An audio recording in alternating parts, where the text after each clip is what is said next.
నమస్తే. Welcome to Andhra Prabha. నేను వంశీ. ఈరోజు మనతో పాటు ఇంటర్నేషనల్ లాయర్ రాజేష్ గారు ఉన్నారు. సార్ నమస్కారం సార్. నమస్కారం అండి. సార్ పూర్తి వివరాలు ఏంటంటే చీకోటి ప్రవీణ్ గారు ఉన్నారు. సో ఆయనకి జంతువులన్నా, పక్షులన్నా చాలా ప్రేమగా పెంచుకుంటూ ఉంటారు. మనం చూస్తా ఉంటాం ఆయన ఎలా ఉంటుంది. సో అదర్ కంట్రీస్ నుంచి కూడా ఆయన పక్షుల్ని ఎక్కడి నుంచి తెప్పిస్తూ ఉంటారు. సో ఎలా తెప్పించుకోవచ్చు? అంత ఈజీనా? లేకపోతే ప్రాసెస్ ఎలా ఉంటది? కొంచెం వివరాలు చెప్తారా మాకు?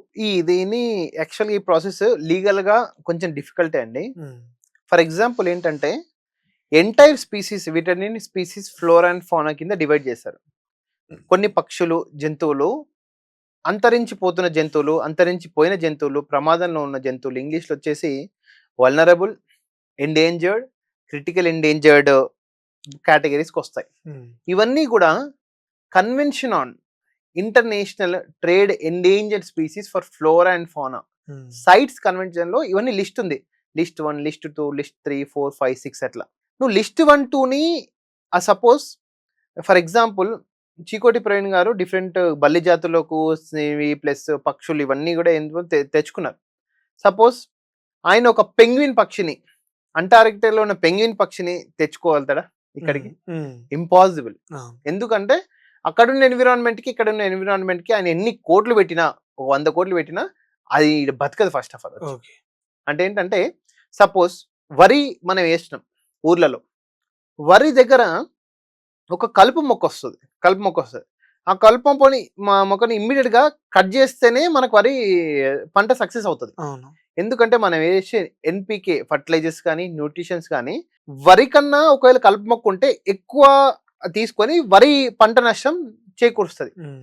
అట్లాగే ఎనీ అదేంటి బర్డ్ కానీ ఎనీ ఎనిమల్ కానీ సడన్ గా ఇండియన్ సబ్ కాంటినెంట్కి వస్తే అది సస్టైన్ అయ్యి అది ఎక్కువ పవర్ఫుల్ గా చూసుకుంటూ మిగతా యొక్క అదేంటిది పక్షులకు కానీ జంతువులకు కానీ వాటిని మేయడం ద్వారా వాటి యొక్క జాతిని కూడా అంతరించే ప్రమాదం ఉంటుంది. ఓకే. అంటే ఇష్టం వచ్చిన పక్షుల్ని కూడా తీసుకురావడానికి ఇప్పుడు నేను ఏదో ఒక పులిని తెచ్చుకుని ఇక్కడ ఇండియాకి తెచ్చుకొని నేను మొత్తం జనాల మీదకి వదులుతా అంటే కూడా యాక్సెప్ట్ చేయరు. ఓకే.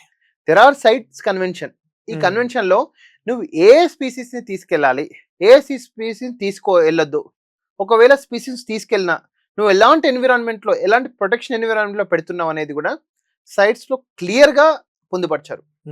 అది అంత ఈజీ కాదు. యాక్చువల్ యూరోప్ లో సైట్స్ కన్వెన్షన్ హెడ్ ఆఫీస్ ఉంది. We need to take NOC, no objection certificate from that the first of all office నుంచి.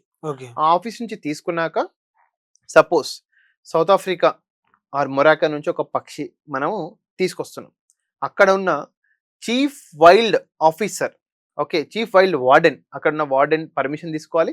ఆ కంట్రీ నుంచి మళ్ళీ ఇండియన్ లో తెలంగాణలో ఎక్కడైతే ఉందో chief wild warden officer NOC permit కూడా తీసుకోవాలి. అంటే ఏంటంటే ఆ కంట్రీ నుంచి ద ఎక్స్పోర్ట్ పర్మిషన్, ఈ కంట్రీ నుంచి ఇంపోర్ట్ పర్మిషన్. ఇదంతా ఈజీ కాదు. ఈ 2 కంట్రీస్ యొక్క permission plus apart from that CITES NOC, no objection certificate also needed. నాకు చాలా కాల్స్ వస్తున్నాయి యాక్చువల్గా. అదేంటంటే యుఎస్లో నుంచి కానీ యూకే నుంచి కానీ మాకు ఇండియాలో నుంచి ఒక పక్షిని ఇంపోర్ట్ చేయాలి. అంతెందుకు మనం ఇక్కడ నుంచి ఒక పెట్ని తీసుకెళ్ళినా సరే ఎయిర్పోర్ట్లో, ఇండియన్ ఎయిర్పోర్ట్లో అలో చేసినా యూఎస్లో అలో చేయకపోతే ఆ పెట్ కోసం రిటర్న్ వచ్చిన జనాలు చాలా మంది ఉన్నారు యాక్చువల్గా.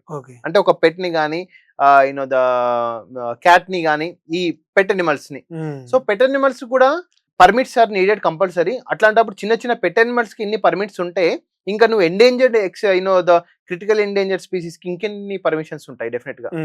మనము సౌత్ ఆఫ్రికన్ కాంటినెంట్ నుంచి cheetah exchange program, tiger exchange program Indian continent లో, ఇండియన్ నేషన్ లో కూడా బేస్డ్ ఆన్ మన దగ్గర ఉన్న టైగర్ రిజర్వ్స్ ద ఫారెస్ట్ విధంగానే మనం ఇంపోర్ట్ చేసుకుంటున్నాం.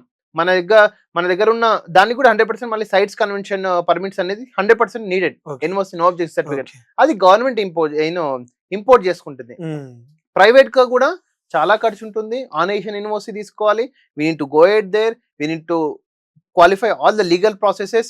మన దగ్గర ఉన్న పర్మిట్స్ ని మళ్ళీ వాళ్ళు రీవెరిఫై చేస్తారు యాక్చువల్ గా.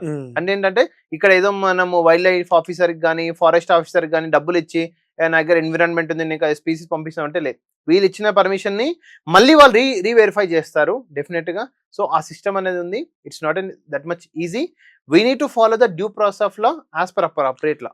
అంటే ఇప్పుడు యుఎస్ లో ఉండే వాళ్ళకి ఇక్కడ నుంచి ఏమైనా పక్షులు కావాలంటే తీసుకుపోవచ్చు తీసుకోవచ్చు. Permission. But we need pet. ఇప్పుడు అంతా పెట్ లవర్స్ చాలా మంది అయిపోయారు. అవునవును. We need to qualify each and every permission. ఇప్పుడు మనిషి పోనీకనే యుఎస్ లో అంత సిస్టమ్ ఉంది అంటే అవును. ఇప్పుడు ఇంకా ఇదేంటిది పెట్ అనిమల్స్ కానీ ఇంకా డిఫరెంట్ కైండ్ ఆఫ్ స్పీసీస్ కానీ ఇంకెంత పర్మిషన్ ఉంది. మనుషులకు సైట్స్ కన్వెన్షన్ లేదు. బట్ ఇంకా పెట్ అనిమల్స్ కానీ ఫ్లోర్ అండ్ ఫౌనాకి మళ్ళీ సైట్స్ అనే ఇంకో కన్వెన్షన్ ఉంది. ఆ కన్వెన్షన్ క్వాలిఫై అయితేనే మనం we can import or export any species of flora fauna. Okay, అంత ప్రాసెస్ ఉంది Yes, కాబట్టి yes. చాలా మంది డేర్ చేయలేకపోతున్నారు. డేట్ చేయలేరు. కానీ ఈ మన చికోటి ప్రవీణ్ కుమార్ గారు చేసినాక చాలా మంది ఇప్పుడు డబ్బులు వాళ్ళు ఉంటారు. మనం అంటే ఆ విషయం పక్కకు పెడితే డబ్బున్న వాళ్ళు ఒక డిఫరెంట్ కైండ్ ఆఫ్ ఎన్విరాన్మెంట్ లో పెరగాలని ఉంటది, డిఫరెంట్ కైండ్ ఆఫ్ మొక్కలు పెరగాలని ఉంటది. సో వాటన్నిటికీ పెడతారు. డెఫినెట్లీ అది కొన్ని డబ్బులతో కూడుకున్న ఖర్చు యాక్చువల్ గా. Okay sir, thank you sir. Welcome.